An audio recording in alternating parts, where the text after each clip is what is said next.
Is there a way to accelerate our spending to get to 2% to satisfy NATO and perhaps other folks? Show of hands. Who believes conservatives spend more on defense than liberals? Okay. Who believes liberals spend more on defense than conservatives? Okay. Who knows? Who believes conservatives spend more than... Okay. When we took office, I mean, it's almost in the DNA of the public posture of parties. People think, oh, if you want to talk security and defense, yeah, you got to go a little more right wing on that, because it's the right wing that invests in military and police and you know, security issues. Well, that's baloney. When we took office, our spending on the military as a proportion of our GDP was below 1%, going further from the 2% target that NATO was expecting. So we turned that around. We actually properly invested in the Irving shipyards to actually deliver on that naval strategy that is so important, not just for here, but for the country. We've doubled defense spending in our plans in the first years we got elected with a defense spending plan. And then we're now in a position of tripling our defense spending by 2030.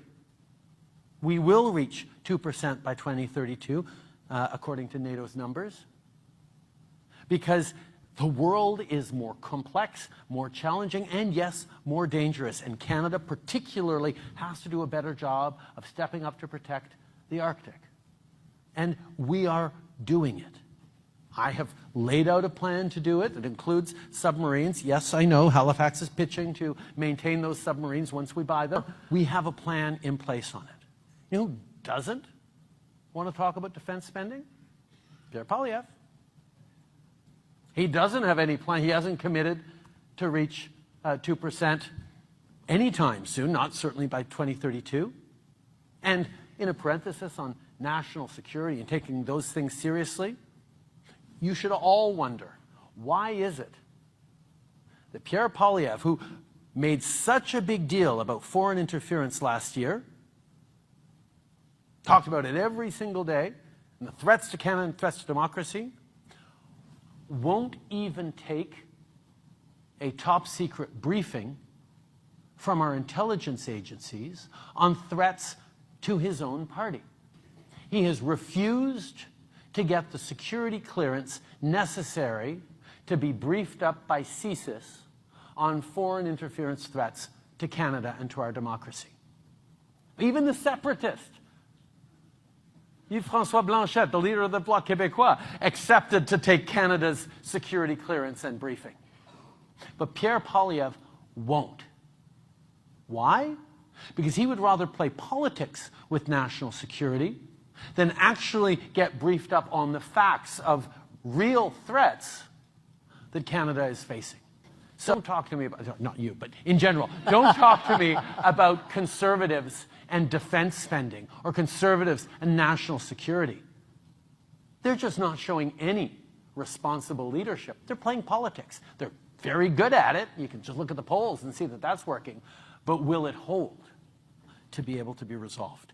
I continue to believe that the best solution is going to come at the bargaining table, but everyone at Canada Post, and the minister is meeting with both sides regularly, needs to know this is hurting Canadians, this is hurting small businesses and people right across the country, and it is endangering the long-term viability of Canada Post as a service that Canadians rely on. Because if we go through a complete Christmas season and everyone figures out alternatives to it, even if we're bringing out donkeys to whatever solutions people are trying to figure out, if you break trust in an institution, it's really hard to rebuild it. So we are putting all the pressure we possibly can, and will continue to, on Canada Post to resolve this with its workers as quickly as possible.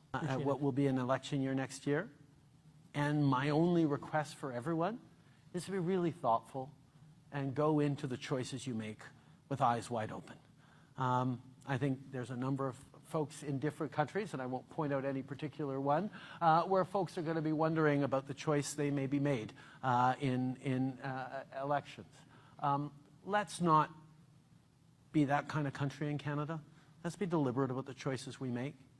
If we want to stop fighting climate change, if we want to re-legalize assault-style weapons, if we want to put back into question women's rights, if we want to scrap $10 a day childcare across the country and stop delivering free dental care to vulnerable seniors, then in a democracy, that's a choice people can make. Get rid of the CBC, too. That's a choice people can make. But let's take on the responsibility as electors, as thoughtful agents of change in our communities, to be smart about, no matter how much we want change, let's not fall into an easy trap of voting for change for the worse. Listen, the Conservatives, it should come as no surprise that we're not going to vote in favor of any of their games, because that's what they're doing. They're playing games. What they want to do is cut your pensions. They want to cut your health care. I want to strengthen pensions. I want to make it easier for you to find a doctor. They want to cut the things that you need and make your life even harder and make it cost more. That is what Conservatives do. That is what they did when they were in power. We're opposed to that. So obviously we're not going to play their games. I'm not going to support a Conservative motion that plays games like that. We're going to keep on fighting for Canadians.